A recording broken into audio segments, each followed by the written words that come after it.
right, like I said, a lot of peat and repeat. Nothing sexy about this, just cutting them out, getting them done up nice and clean as I can, following my Sharpie.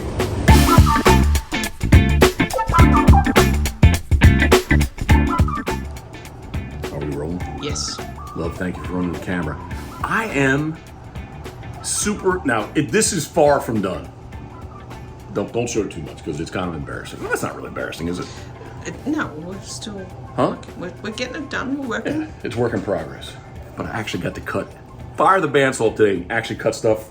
You can show that right there if you want. Yeah. Makes me feel good, makes me feel like what our vision was, Karen, is sort of kind of coming together. Yep. Right? So, I digress. Did I say that right? Yes. Okay. Digress. I digress. Digress. All right, so get down in here, love. This is what you've helped me with already this morning.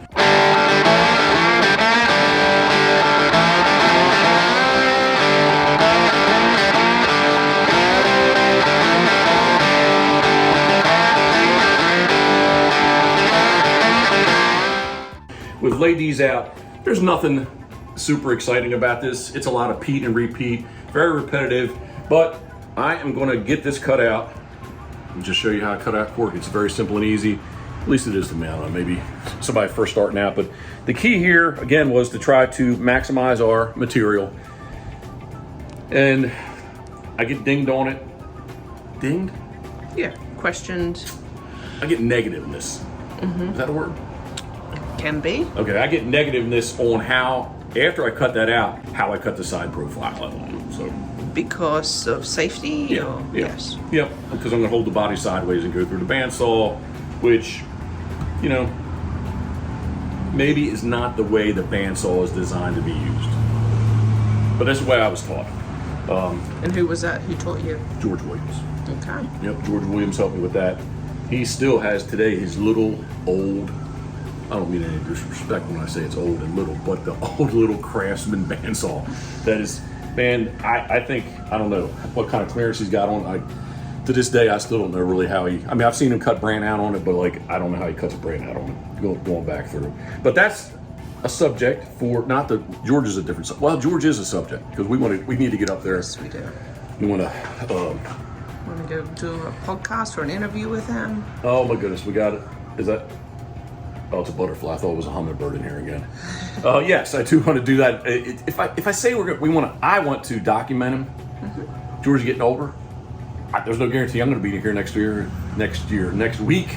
A very important part of my decoy carving, more painting than the carving, but evolution of getting better over the years. So I do owe George a lot. I do want to document him, and I still have that original paint book from 1998 when I went over to what he likes to refer to as his dungeon, basically his basement. But I'm rambling. I want to get into another video in the future, and maybe I'll use a tripod so you won't have to hold the camera. But I'll show you how I do cut the side profiles out. Man, I had trouble with that word, side profiles. It's the humidity's getting me, I guess. My back's bothering me a little bit too. I feel hunched over. I'm shorter than you right now. And I'm taller than you all the time. Yep. Okay. On paper. Yeah, well, there. There you go. Oh, yeah. I feel much better. All right, I'm messing around. I'm going to get to this. This is, again, nothing complicated. We're going to cut this out real quick.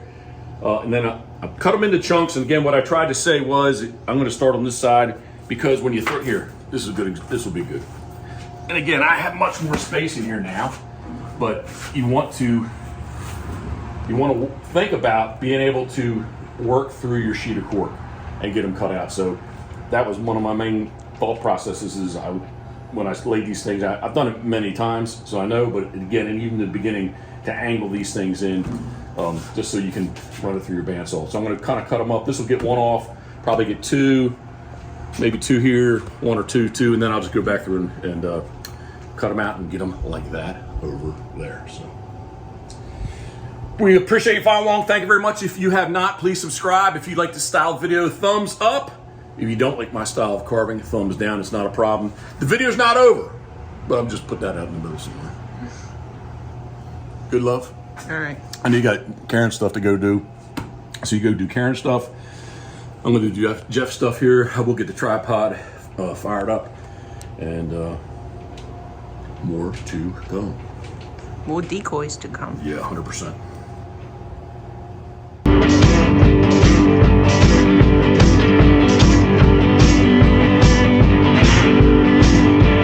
All right, now for a lot of peat and repeat. Look, very repetitive. Just gonna clean them up, cut on my Sharpie line, and we will call them done. Come on, let's go.